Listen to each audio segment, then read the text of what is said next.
I wake up at 6:05 a.m. and I immediately hop on my blog to begin writing a blog post. Recently, I've made it a habit to wake up and just start writing something that helps others, or something that I'm interested in. Today, it's about scripting games on Roblox, something that I've done since I was 12. They say that you're the most creative in the morning, so I like to use that morning creativity to write. At this point, the blog post has been complete. I've been writing for about an hour. And it's live. So now people can go to this link right here and they can view my article. After posting about the blog on some platforms, it's already gotten 12 views, which is really cool. That first success means I've helped about 12 people in some way, which motivates me to start my day. Good morning, I'm Kushal. I'm a 4th year computer science student and also a game developer. Today we have a really busy day. So today I have 3 classes that I'm going to be going to pretty soon, and those 3 classes are machine learning, database management, and Japanese. And basically Japanese is my immersion. So in my university we have this immersion program, which is basically 3 classes that you're really interested in that you can take in addition to your computer science degree. And I've always been interested in Japanese, so I started taking it, and right now I'm taking my 2nd Japanese class, so that's going to be my 2nd out of 3 classes for the immersion.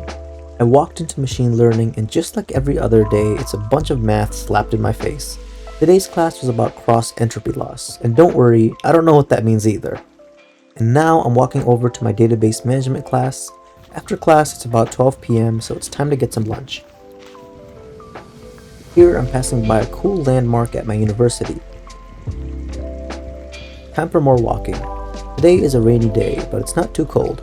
Rainy days tend to have a negative connotation, but I find the moist air refreshing. After going to a whole bunch of hard computer science classes, it's always nice to remember that we're all just a dot in this universe and we'll all die someday. So we might as well enjoy what we've got. So I just finished up the database class, and there's a lot to learn. There's so much that I missed that I have to catch up on for the next 2 days, because every Wednesday we have a quiz, and the quiz is based off of everything, and each week there's like 100 slides that we have to memorize. We get one cheat sheet, so yeah.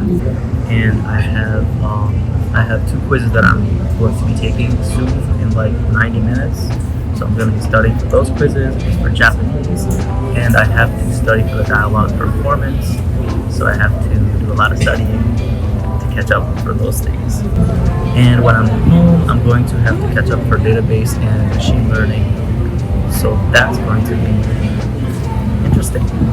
Here's some of the notes that I took for machine learning. So you can see we're doing multi-class classification and micro and macro averaging. We have precision recall.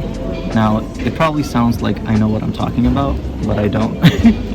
What I do understand is that multi-class classification basically means that, imagine that we have these triangles, these circles, and these squares, and then we have this new point, which is a star. And what we're trying to do is get the computer to realize that this thing is more similar to this than it is to this and to that. And the way we do that is by using things like one versus all and all versus all.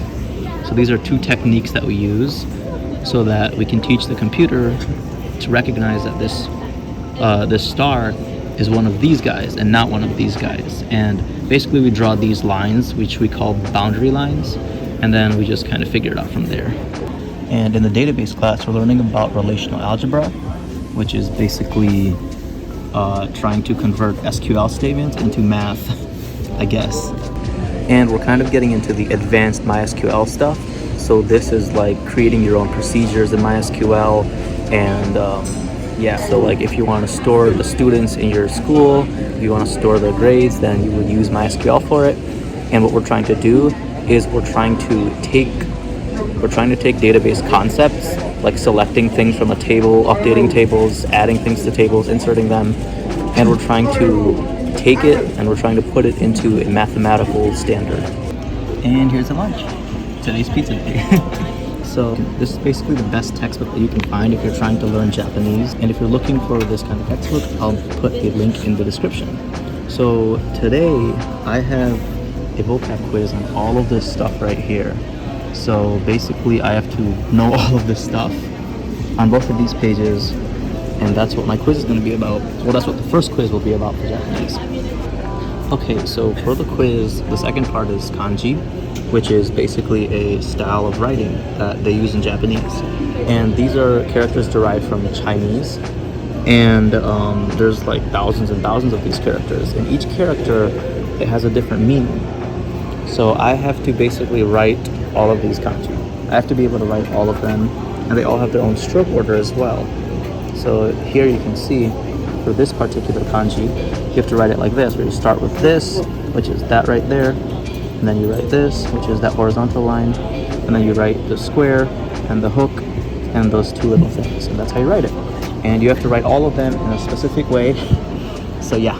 So if you want to know how I'm learning this, I basically take a note of these right here. So these are the English meanings. So this thing's meaning is that right there, capital. This thing means child. So capital, child, small, to meet. And then I just write them all down. I write them down here. And then what I do is I'll pick one, like capital, and then see if I can write it. So let's see if I can write capital. So capital is going to go something like this. And while I'm doing this, I'm not actually looking at the book. I'm just trying to do this from memory. This is called active recall. So that's capital. And then that's what I wrote. Is what it looks like. And I'd say it looks pretty right. So then I move on to child. So child probably is going to look like that, and then maybe it's like this, maybe it's like that. Let's see. Okay, so it looks like I might have made a mistake here. It looks like these two strokes are touching. So those two lines are supposed to be touching for child. So it's kind of like a 3. So it's like boom, boom, boom, and then boom. So I think that's better. So now I'm going to try to do small. So small is going to look like this, which looks pretty nice to me. And then we're going to try to meet. So to meet right here. And that one, I'm pretty sure I remember it has like a triangle. And that's like 2 horizontal lines. And then right here I'm stuck. I think it's like this. So let's see. And yeah, looks like I'm right. It looks like this first line right here should be shorter though. Okay, so I think I finally practiced everything. So I practiced everything here. And yeah, I think I'm ready. Okay, so now I'm going to be going to the building where my Japanese class is located. And I'm going to be taking 2 quizzes. At this point, the rain has almost stopped. From here, it's about a 7-minute walk to the building where I have my Japanese class. If you're currently a high school student, you can see that in college, there's a lot of walking.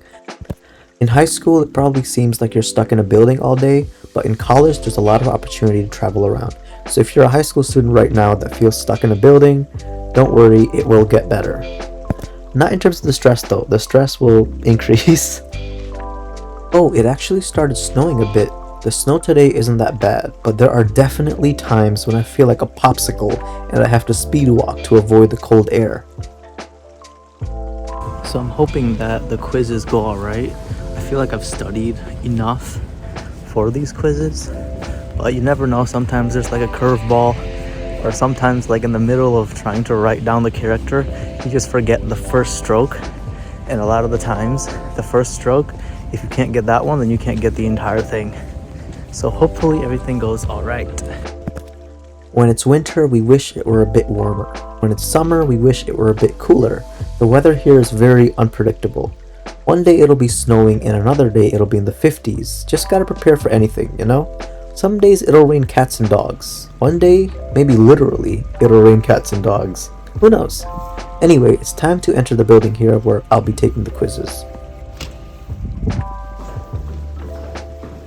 Finally, both quizzes are done and Japanese class is done. I feel like I did pretty well on everything, so it's time to go home.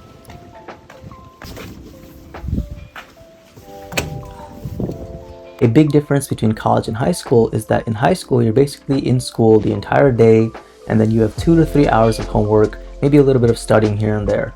In college, however, it's basically flipped. So you're actually in classes for like 1 to 3 hours, maybe like 4 or 5, depending on your schedule.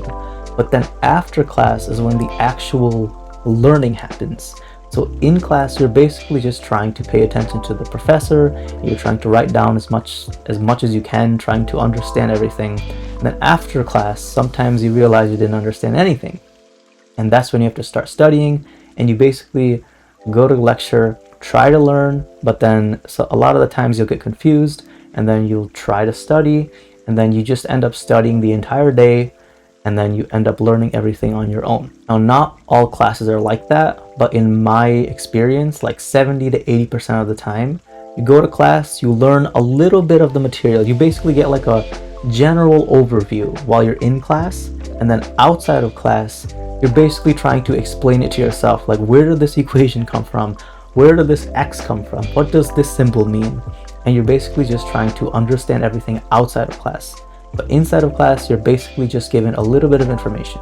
Your brain is given a lot of information, but you basically only take away a little bit of information, and you have to study outside of class. In my experience, my high school homework took maybe a few minutes to like 1 or 2 hours. In college, however, homeworks, you're basically given a week to do them. You can do them anytime you want, but sometimes homeworks will take like 10 to 20 hours to finish. After classes are done, you just have a little bit of stuff to do, and then you're basically free. But in college, it's different. In college, just because class is done does not mean that your work is done. In college, once your class is done, that's when your actual studying starts.